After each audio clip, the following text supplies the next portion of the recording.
जय हिंद साथियों, कड़ाईकोपीडिया के यूट्यूब चैनल पर आप सबों का स्वागत है। तो मेडिवल हिस्ट्री का नेक्स्ट सीरीज लेकर आए हैं। तो आज के सीरीज में हम लोग जो अध्ययन करेंगे, आज के सीरीज में अध्ययन करेंगे हम लोग आज के सीरीज में हम लोग अध्ययन करेंगे हुमायूं के बारे में। हुमायूं के बारे में अध्ययन करेंगे और साथ ही साथ शेर शाह सूरी के बारे में भी अध्ययन करेंगे और अकबर का अध्ययन करेंगे। मुगल काल में भी मुगल काल का अध्ययन हम लोग करेंगे। तो चलिए शुरू करते हैं। तो सबसे पहले हुमायूं के बारे में हम लोग देख लेते हैं। तो हुमायूं का जो कार्यकाल रहा था 1530 ईस्वी से 1540 ईस्वी तक। हुमायूं का कार्यकाल कब से कब तक रहा था? 1530 ईस्वी से 1540 ईस्वी तक रहा था। हुमायूं जो है 1526 से 1530 ईस्वी तक जो शासन किया था दिल्ली पर, किसने? बाबर ने 4 युद्ध लगातार जीता था। उसके बाद 1530 से 1540 ईस्वी तक को शासन करता है हुमायूं शासन करता है। बाबर का जो है, बाबर के 4 पुत्र थे। बाबर के टोटल कितने पुत्र थे? 4। एक कामरान, हुमायूं, हिंदाल, अस्करी, टोटल 4 पुत्र थे। तो इसने अब हुमायूं जब शासन करना प्रारंभ किया तो इसने अपने साम्राज्य को क्या कर दिया? बांट दिया। कामरान को इसने काबुल दे दिया, जबकि हिंदाल को इसने अलवर दे दिया, जबकि अस्करी को संभल दे दिया। तो इसने अपने साम्राज्य का विभाजन किया, बांटा, लेकिन उसके बाद भी हुमायूं को यह कभी भी स्थिर नहीं होने दिया। तो और इस समय जो है शेर शाह सूरी भी एक चुनौती था। पूर्ण रूप से जो है बाबर ने अफगानों की समाप्ति नहीं किया था। तो बाबर जो है एक तरफ इसके लिए चुनौती था, तो एक तरफ बहादुर शाह चुनौती था। पूर्व की ओर शेर शाह और पश्चिम की ओर बहादुर शाह इसके लिए चुनौती बना हुआ था। और इसने कुछ अपना सैन्य अभियान किया, जो महत्वपूर्ण सैन्य अभियान है, जो कि एग्जाम के दृष्टिकोण से महत्वपूर्ण है। तो देख लीजिए, याद रख लीजिएगा, या सीरियल वाइज सजाने के लिए भी बोलता है। तो इसने अपना अभियान किया। पहला जो अभियान किया था कालिंजर पर। पहला अभियान कौन सा किया था? कालिंजर पर अभियान किया था। और दूसरा अभियान जो किया था चुनार पर। दूसरा अभियान कहाँ किया? चुनार पर 1532 ईस्वी में। और यह दोनों अभियान में क्या हुआ था? सफल रहा था। दोनों अभियान में यह क्या हुआ था? सफल रहा था। चुनार में कालिंजर 31, चुनार 32, दोनों में सफल रहा। और उसके बाद यह अपना जो अभियान करता है गुजरात के बहादुर शाह के खिलाफ, पश्चिम से चुनौती जो दे रहा था बहादुर शाह, उसके खिलाफ यह क्या करता है? अभियान करता है। और इसी अभियान के दौरान हुमायूं को रानी कर्णावती राखी भेजी थी। किस अभियान के दौरान हुमायूं को रानी कर्णावती राखी भेजी थी? तो गुजरात के अभियान बहादुर शाह के खिलाफ जब किया था। कब किया था? 1535 से 36 ईस्वी में। और उसके बाद यह जो युद्ध लड़ता है 1539 ईस्वी में, चौसा का युद्ध। बहादुर शाह से लड़ने के बाद यह किसके खिलाफ लड़ता है? शेर शाह सूरी के खिलाफ। चौसा का युद्ध 1539 ईस्वी में लड़ता है। लेकिन हुमायूं क्या हो जाता है? पराजित हो जाता है। शेर शाह सूरी क्या होता है? जीत जाता है। और इस युद्ध में हुमायूं क्या होता है? गंगा नदी में कूद जाता है जान बचाने के लिए। अपनी जान बचाता है, लेकिन जान बचाने के लिए यह कूद जाता है। तो उसमें जो है इसकी सहायता करता है, बचाता है। उस समय एक नाविक था जिसका नाम था निजाम। नाविक क्या था? निजाम। इसने हुमायूं का सहायता किया, जिसके लिए बाद में निजाम के नाम पर उसने चमड़े का एक सिक्का भी चढ़ाया था हुमायूं ने। उसके बाद 1540 ईस्वी में या फिर एक युद्ध लड़ता है, बिलग्राम का युद्ध या कन्नौज का युद्ध। बिलग्राम का युद्ध या कन्नौज का युद्ध 1540 ईस्वी में लड़ता है। और इसमें हुमायूं जो है अंतिम रूप से पराजित हो जाता है और दिल्ली की गद्दी से या हट जाता है। दिल्ली की गद्दी या गवा देता है। और 1540 ईस्वी से लेकर 1555 ईस्वी तक या जो है घुमंतु की तरह अपना जीवन व्यतीत करता है। निर्वासन काल रहता है इसका। और इस दौरान वह ईरान के शाह के शासन में रहा। किसके शरण में चला गया था? ईरान के शाह के शासन में यह चला जाता है इस समय। और इस समय जो है शेर शाह सूरी क्या कर लेता है, अपना शासन स्थापित कर लेता है बिलग्राम में युद्ध बिलग्राम युद्ध को जीतने के बाद दिल्ली पर अपना क्या कर लेता है, शासन स्थापित कर लेता है और मुगल सत्ता क्या हो जाती है, समाप्त हो जाता है। और जब 1540 ईस्वी से 1540 से लेकर 1555 तक 1540 से 1555 तक जो है हुमायूं क्या करता है कि निर्वासन जीवन जीता है और किसने यहाँ ईरान के शाह के पास चला जाता है। तो इसी दरम्यान वह क्या करता है, हमीदा बानो बेगम से यह क्या करता है, शादी करता है। हमीदा बानो बेगम से यह क्या करता है, विवाह करता है। और जिससे आगे चलकर इसी से अकबर का जन्म होता है। अकबर का पालन पोषण करता है माहम अंगा करती है। अकबर का पालन पोषण कौन करती है, माहम अंगा। तो इसके बाद अकबर निर्वासन का जीवन व्यतीत करता है। तो 1555 ईस्वी में यह एक युद्ध लड़ता है और पंजाब को जीत लेता है और उस युद्ध का नाम है मच्छीवाड़ा का युद्ध। कौन सा युद्ध, मच्छीवाड़ा का युद्ध। पूछ देगा कि मच्छीवाड़ा का युद्ध कब हुआ, तो 1555 ईस्वी में। और यह क्या करता है कि कहां पर अधिकार कर लेता है, पंजाब पर। और 1555 ईस्वी में ही वह क्या करता है, शेर शाह जब सूरी की मृत्यु हो जाती है तो उसके जो उत्तराधिकारी थे कमजोर थे, तो कमजोर उत्तराधिकारी ही दिल्ली पर शासन कर रहे थे। तो उसी को इसने पंजाब में क्या किया था, हराया था। पंजाब में क्या किया था, हराया था। और अंतिम में 1555 ईस्वी में ही यह सरहिंद की लड़ाई लड़ता है और वह पुनः दिल्ली पर क्या कर लेता है, कब्जा कर लेता है। तो देखिए मच्छीवाड़ा का युद्ध कब हुआ था, 1555 ईस्वी में। और सरहिंद की लड़ाई 1555 ईस्वी में। और सरहिंद की लड़ाई, किस लड़ाई के बाद दिल्ली का शासन पुनः प्राप्त होता है हुमायूं को, सरहिंद की लड़ाई 1555 ईस्वी में। और 1556 ईस्वी में इसकी मृत्यु हो जाती है। दिनपनाह नामक पुस्तकालय की सीढ़ी से उतरते वक्त फिसल जाता है हुमायूं और यह क्या होता है, इसकी मृत्यु हो जाती है। तो इसके बारे में इतिहासकार लेनपोल कहते हैं कि जीवन भर वह गिरता ही रहा, आखिरकार उसकी मृत्यु भी ठोकर खाकर ही हुई, गिरने से ही हुई। तो चलिए हुमायूं के बारे में हम लोग देख चुके हैं। तो अब हुमायूं के बाद जो मुगल का जो क्या कर दिया था, 1540 ईस्वी में कन्नौज के युद्ध में जब हुमायूं को पराजित कर देता है शेर शाह सूरी, तो वहां पर मुगल की सत्ता समाप्त हो जाती है। मुगल की सत्ता जब समाप्त हो जाती है तो शासन कौन करता है, शेर शाह सूरी। तो इस 1540 से लेकर 1545 ईस्वी तक शेर शाह सूरी क्या करता है, शासन करता है। तो इस दरमियान इसके काल को हम लोग जानेंगे और पूरे शेर शाह सूरी का अध्ययन करेंगे, जो कि काफी ही महत्वपूर्ण हो जाता है। एग्जाम की दृष्टिकोण से काफी ही प्रश्न यहाँ से बनते हैं। तो चलिए शुरू करते हैं शेर शाह सूरी के बारे में। तो शेर शाह सूरी का जो है कि बचपन का नाम फरीद था। शेर शाह सूरी के बचपन का नाम क्या था, फरीद था। इसके पिता का नाम हसन खान था। शेर शाह के पिता का नाम क्या था, हसन खान था।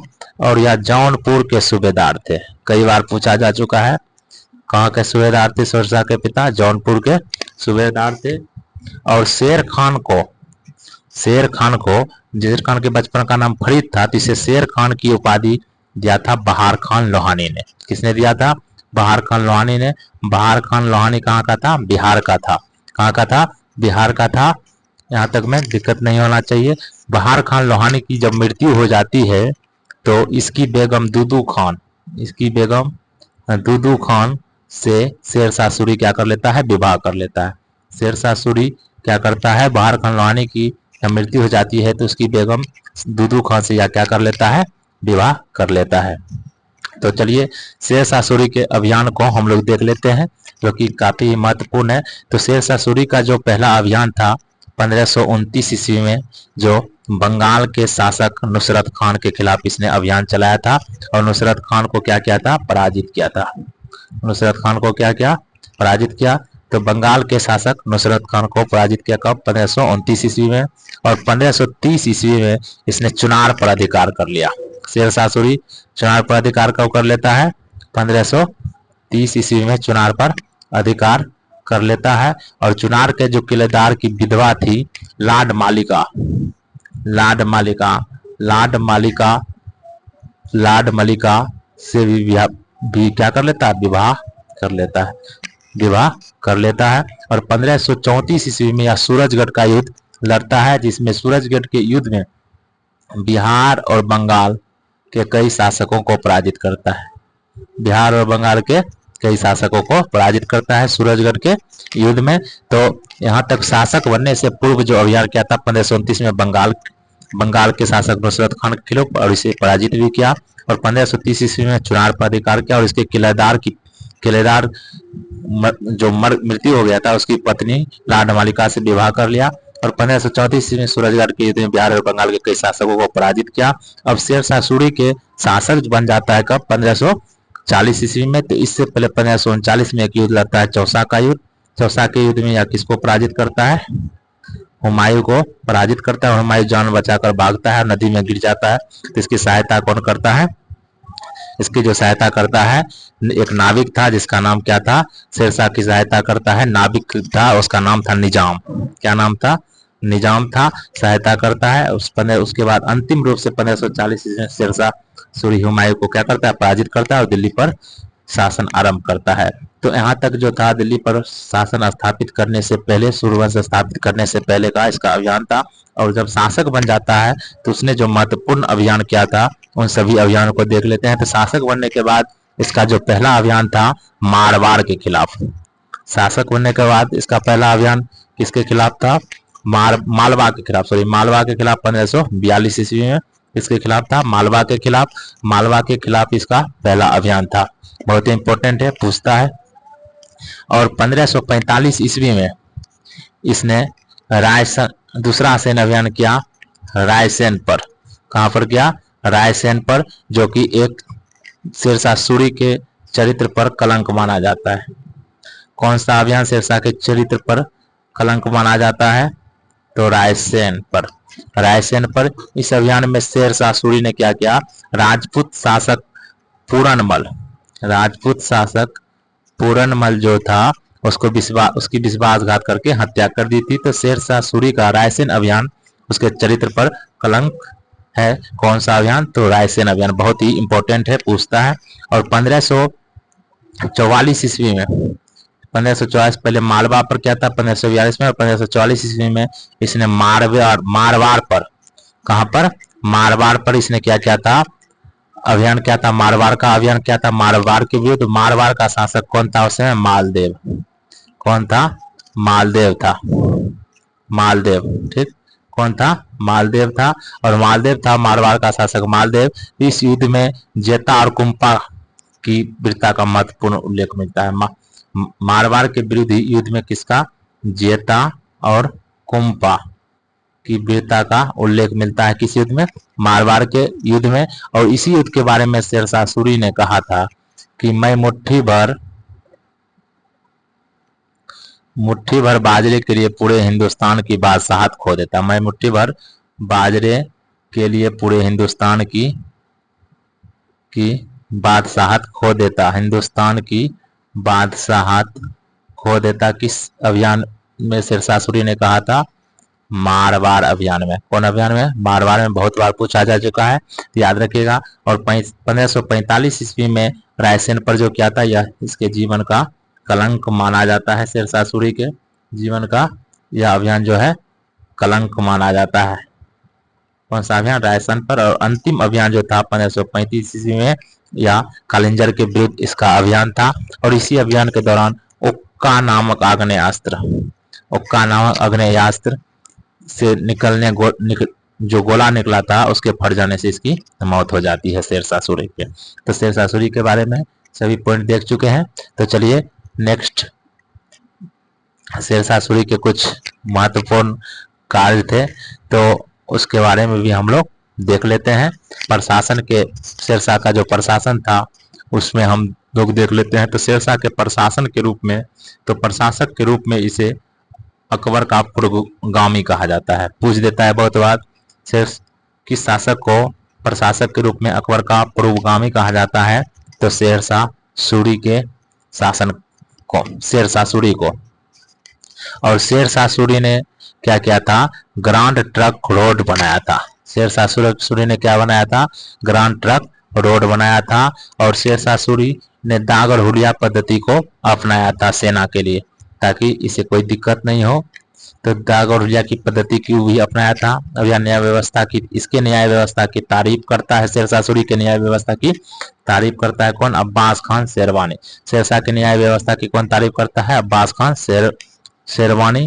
और शेरशाह के दरबार में रहता था मलिक मोहम्मद जैसी। मलिक मोहम्मद जैसी किसके दरबार में रहता था, शेरशाह के दरबार में, जिसने पद्मावत नामक पुस्तकें लिखी थी। पद्मावत किसने लिखी थी, मलिक मोहम्मद जैसी ने। या किसके दरबार में रहता था, शेरशाह सूरी के दरबार में। और रुपया सिक्का चलाया था। रुपया सिक्का किसने चलाया था, तो शेरशाह सूरी ने, कई बार पूछा जा चुका है। तो तांबा का सिक्का और चांदी के सिक्के इसने जारी किए थे। तांबे के सिक्के को इसने दाम कहा था और चांदी के सिक्कों को इसने क्या कहा था, रुपया कहा था। और इसका अनुपात जो था, रुपया और दाम का जो अनुपात था 1:64, 1:64। रुपया किसको कहा था, चांदी के सिक्के को, और दाम किसको कहा था, तांबे के सिक्के को। अनुपात कितना था, 1:64 था। और इसके सिक्के पर नागरी लिपि लिखा हुआ था। शेरशाह सूरी के सिक्के पर कौन सा लिपि लिखा हुआ था, नागरिक लिपि। तो यहाँ तक में शेरशाह सूरी में अभी तक हम लोग जो देखे हैं, इससे बाहर शेरशाह सूरी के से प्रश्न आने की संभावना नहीं है। तो कुछ पॉइंट और हैं, इसके उत्पादन क्या कर लगाता था, वो सब थोड़ा देख लेते हैं। तो शेरशाह सूरी के बारे में देख लिया जाए। तो चलिए, शेरशाह सूरी ने क्या किया था, स्थापत्य कला के क्षेत्र में अगर देखें शेरशाह सूरी का कार्य, तो इसने पुराना किला बनवाया था। शेरशाह सूरी ने क्या बनाया था, पुराना किला बनाया था। तो शेरशाह सूरी ने जो पुराना किला बनाया था, वह दीन पनाह में परिवर्तन करके, दीन पनाह जो पुस्तकालय भवन था उसे परिवर्तन करके पुराना किला बनाया। तो उतना नहीं जानना है, सिर्फ याद रखना है कि पुराना किला किसने बनाया था, शेरशाह सूरी ने। और शेरशाह का जो मकबरा स्थित है, शेरशाह का मकबरा कहाँ स्थित है, सासाराम में। कहाँ स्थित है, सासाराम में। और इसकी जो विशेषता है, अष्टकोणीय आधार है। शेरशाह की मकबरा की विशेषता क्या है, अष्टकोणीय आधार। ये भी पूछा जा चुका है, अष्टकोणीय आधार है। और यह दोहरा गुंबद वाला है, दोहरा गुंबद वाला है। और यह दोहरा गुंबद वाला है और यह पानी के बीच अवस्थित है। शेरशाह का मकबरा जो है सासाराम में है, अष्टकोणीय आधार है इसका, इसमें दोहरा गुंबद वाला है और यह पानी के बीच अवस्थित है। यह दोनों प्रश्न पहले पूछा जा चुका है। मकबरा कहाँ है, सासाराम में, कैसा है, अष्टकोणीय है और दोहरा गुंबद वाला, बहुत बार पूछा जा चुका है। चलिए, भूमि की नाप के लिए शेरशाह सूरी ने लकड़ी का प्रयोग किया था। भूमि की नाप के लिए शेरशाह सूरी ने किसका प्रयोग किया था, लकड़ी का प्रयोग किया था। और भूमि की नाप के लिए शेरशाह सूरी ने किसका प्रयोग किया था, लकड़ी का। तो यहाँ तक में दिक्कत नहीं होना चाहिए। तो चलिए आगे हम लोग देख लेते हैं। और राजस्व हेतु इसने रैयतवाड़ी व्यवस्था अपनाई थी। रैयतवाड़ी व्यवस्था हम लोग आधुनिक काल में भी पढ़ते हैं। तो देखिए, इस समय शेरशाह सूरी के समय भी शेरशाह सूरी के समय से ही यह रैयतवाड़ी व्यवस्था प्रचलित थी। रैयतवाड़ी व्यवस्था किस प्रकार की थी, प्रत्यक्ष किसान से जो कर लेता था वही रैयतवाड़ी व्यवस्था थी। प्रत्यक्ष किसान से कर लेने की व्यवस्था ही क्या थी, रैयतवाड़ी व्यवस्था थी। यहाँ तक में दिक्कत नहीं होना चाहिए। तो चलिए, पट्टा और काबुलियत प्रथा। पट्टा और काबुलियत प्रथा की शुरुआत किसने की थी, शेरशाह सूरी ने। पट्टा और काबुलियत प्रथा की शुरुआत किसने की थी, शेरशाह सूरी ने। कई बार पूछा जा चुका है। पट्टा और काबुलियत प्रथा की शुरुआत किसने किया था, शेरशाह सूरी ने किया था। चलिए आगे देख लेते हैं। पट्टा और काबुलियत प्रथा, लगान इसके समय में कितना था, 1/3। लगान कितना था, उपज का 1/3, उपज का 1/3 लगान शेरशाह सूरी के समय में था। और लगान के अतिरिक्त यह 2 कर लगाता था, जरिवाना और महासिलाना। जरिवाना और महासिलाना यह कर लगाता था। कौन, शेरशाह सूरी। यह जो कर था इसका जरिवाना और महिसलाना, जरिवाना और महासिलाना था। जरिवाना जो था भूमि नाप का शुल्क था। जरिवाना क्या था, भूमि नाप का शुल्क था। और महासिलाना जो था कर संग्रह शुल्क था। महासिलाना क्या था, कर संग्रह शुल्क था। तो चलिए एक बार फिर शेरशाह सूरी के बारे में जो इम्पोर्टेंट टर्म है ये थोड़ा देख लेते हैं। इसमें भूमि की नाप के लिए या किसका प्रयोग किया था? लकड़ी का। भूमि की नपाई के लिए किसका प्रयोग किया था? लकड़ी का प्रयोग किया। और नाप की इकाई के लिए किसका प्रयोग किया था? गजे सिकंदरी का, जिसका शुरुआत किसने किया था? सिकंदर लोदी ने। कौन शुरू किया था? सिकंदर लोदी ने। और राजस्व की वसूली इसके समय में कौन करता था? जमींदार। हमेशा कौन करता था? जमींदार ही करता था। तो चलिए, राजस्व हेतु इसने रैयतवाड़ी व्यवस्था को अपनाया था। राजस्व हेतु किस व्यवस्था को अपनाया था? रैयतवाड़ी व्यवस्था को, जिसमें किसानों से डायरेक्ट कर लिया जाता था, संपर्क था। और शेरशाह सूरी ने पट्टा और कौलियत प्रथा की शुरुआत की। कई बार पूछा जा चुका है यह प्रश्न। पट्टा और कौलियत प्रथा की शुरुआत की, जिसमें पट्टा में क्या था? जमीन का पट्टा लिया जाता था। अंतर्गत किसानों को जमीन का पट्टा दिया जाता था। किसानों को जमीन का पट्टा दिया जाता था। इसके अंतर्गत किसानों को जमीन का पट्टा दिया जाता था। और कबूलियत मतलब कबूलना, एक तरह से लिखाया जाता था। किसानों से क्या किया जाता था? लिखाया जाता था। और इसके समय उत्पादन का, उपज का 1/3 हिस्सा कर था। और लगान के अतिरिक्त तो जो 2 कर था, एक था जरिमाना, एक था महाशिलाना। जरिमाना जो था भूमि नाप का शुल्क था, और महाशिलाना जो था संग्रह शुल्क नामक कर था। यहाँ तक में दिक्कत नहीं होना चाहिए। और शेरशाह सूरी के निर्माण कार्य को भी हम लोग देख चुके हैं। और शेरशाह सूरी का जो उत्तराधिकारी था, काफी कमजोर उत्तराधिकारी हुआ।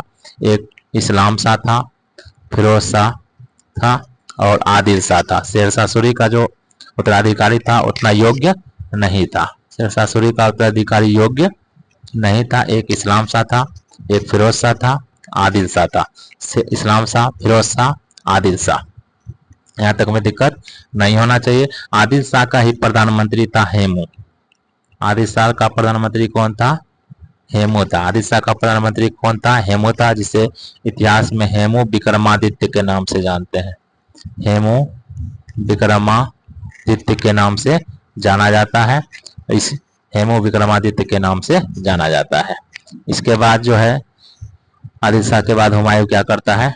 पुनः दिल्ली पर गद्दी पर बैठता है।